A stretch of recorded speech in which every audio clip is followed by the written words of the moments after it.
नमस्कार, आदाब। आप देख रहे हैं खबर अड्डा और मैं हूं आपके साथ सुम्बुलीरम।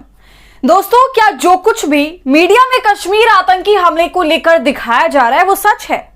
ये बहुत बड़ा सवाल अब गहराता जा रहा है। कश्मीर आतंकी हमले के पीछे अब जमकर राजनीति हो रही है।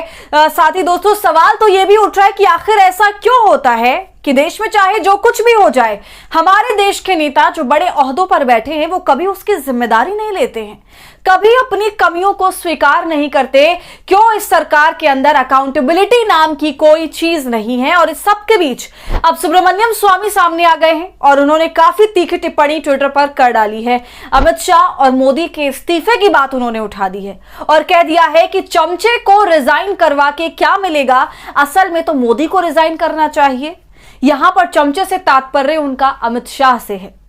तो मीडिया में जो कुछ भी दिखाया जा रहा है और उसका सच से कितना वास्ता है, साथ ही सुब्रमण्यम स्वामी ने क्या टिप्पणी कर डाली है जिससे भाजपा आग बबूला हो गई है, बताएंगे आपको इस वीडियो में। तो आप हमारे साथ अंत तक बने रहिएगा। दोस्तों, ये बात जग जाहिर है कि देश में जब भी कुछ होता है, कहीं भी सुरक्षा की चूक होती है, आतंकी हमले होते हैं, ज्यादातर कश्मीर में, तो इस सब की जिम्मेदारी कभी भी सरकार ने अपने ऊपर अब तक के कार्यकाल में नहीं ली। इतने बड़े बड़े हमले हो गए उसके बावजूद, जहां मोदी अमित शाह ये कहते हुए नहीं थकते कि हमने 370 हटा दिया और उसके हटाने के बाद अब कोई भी आतंकी कश्मीर में नहीं बचा है। हमने आतंकवाद का पूरा इकोसिस्टम ही कश्मीर से उखाड़ फेंका है। तो ऐसे में क्यों हमें बार बार आतंकी हमले की खबर सुनने को मिलती रहती है? ये कैसी सुरक्षा की जिम्मेदारी उठाई हुई है अमित शाह ने कश्मीर के अंदर? और दोस्तों, सबसे बड़ी बात तो ये है कि जो आतंकी हमला हुआ उसमें हमारी भी चूक है, क्योंकि जिस पहलगाम में उस पिकनिक स्पॉट पर 2000 से ज्यादा लोग मौजूद थे, तो ऐसे में वो वहां पर एक भी सुरक्षा कर्मी नहीं था और ना ही पुलिस बल की तैनाती थी। जबकि कश्मीर एक ऐसी जगह है जहां पर सुरक्षा बलों की तो चारों तरफ तैनाती रहती है। वहां के सिटीजन्स जो है, उनका कहना है कि वो खुले में सांस तक नहीं ले सकते। उनके आसपास हर वक्त सर्वेलेंस होती रहती है। आर्मी हर वक्त हर जगह चप्पे चप्पे पर मौजूद रहती है। लेकिन यह कैसे संभव हो गया कि वो पहलगाम पर नहीं थे, उस पिकनिक स्पॉट पर नहीं थे?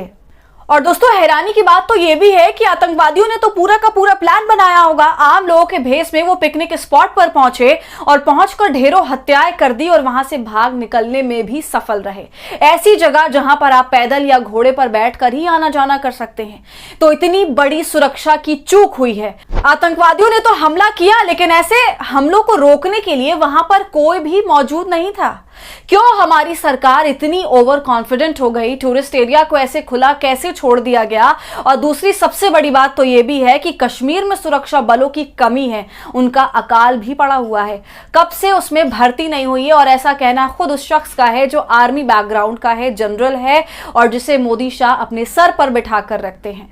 जी हाँ दोस्तों, जीडी बख्शी जो एक रिटायर्ड मेजर जनरल है, उन्होंने अर्नब के चैनल पर बैठकर चिल्ला कर ये कहा है कि आर्मी में कब से भर्ती नहीं हुई है, कश्मीर में सुरक्षा बल की कमी है और इस सब में सरकार की बहुत बड़ी नाकामी है। जी हाँ दोस्तों, उन्होंने ये साफ तौर से बोला। और अब इस कड़ी में सुब्रमण्यम स्वामी भी सामने आ गए हैं, जो लगातार मोदी को आईना दिखाते रहते हैं, उनकी नाकामियों को गिनवाते रहते हैं। और जो ये सब कुछ हुआ तो उस पर भी उन्होंने अब तक का सबसे तीखा हमला कर दिया है और बैक टू बैक 2 ट्वीट कर डाले हैं। देखिए दोस्तों, आपकी स्क्रीन पर ये ट्वीट उन्होंने कल किया है, जब तक मोदी भारत नहीं पहुंचे थे। स्वामी ने लिखा, विदेश से शोक संवेदना व्यक्त करने का मोदी को क्या फायदा? कश्मीर के साथ ये विश्वासघात सबसे बुरा है। मोदी को अपनी जान बचाने के लिए केंद्रीय गृह मंत्री अमित शाह को बर्खास्त करना चाहिए।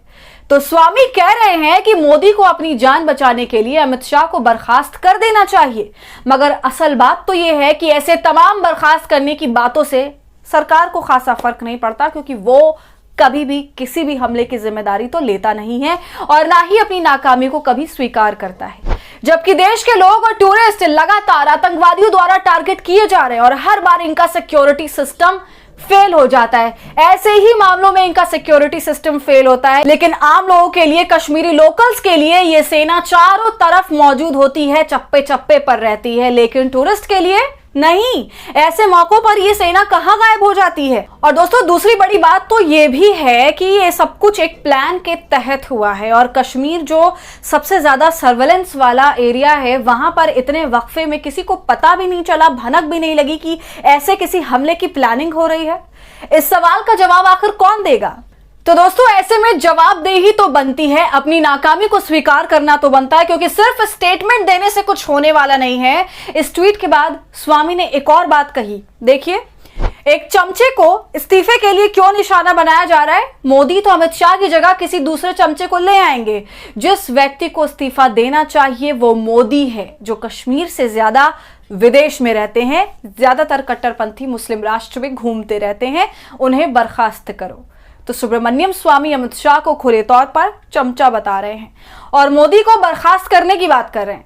दोस्तों इस हमले के पीछे अब तक जो बात कही जा रही है कि आतंकियों ने वहां मौजूद लोगों से उनके धर्म को पूछा और कलमा भी पढ़वाया और जो हिंदू निकले उन्हें मार दिया। लेकिन दोस्तों इसमें सवाल तब उठता है जब इस पूरे हमले में मुस्लिम भी मारे जाते हैं। क्या आतंकियों को मुसलमानों का नाम समझ नहीं आया या फिर वो मुसलमान कलमा पढ़कर नहीं सुना सके? अब मीडिया सिर्फ इस बर्बरता की वन साइडेड स्टोरी बता रही है, जबकि मैं हमेशा कहती हूं कि इन आतंकवादियों का कोई धर्म नहीं होता है और ये जो धर्म पूछकर किलिंग्स हुई हैं वो संदिग्ध है और भारत में चल रही स्थिति का पूरा फायदा उठाया गया है। दोस्तों इस मामले पर नेहा सिंह राठौर ने भी ट्वीट किया। वो अपने ट्विटर पर लगातार अभी एक्टिव हैं और लोगों को सतर्क रहने के लिए कह रही हैं और उनसे गुजारिश कर रही हैं कि आप भ्रामक खबरों पर मत जाइए या ऐसी खबरें जो आपको वर्गलाने का काम करें। वो लिखती हैं, जब कलमा पढ़ने से इनकार करने पर गोली मार ही दी गई तो यह किस्सा मीडिया को किसने बताया? मृतकों में एक नाम सईद हुसैन शाह का भी है।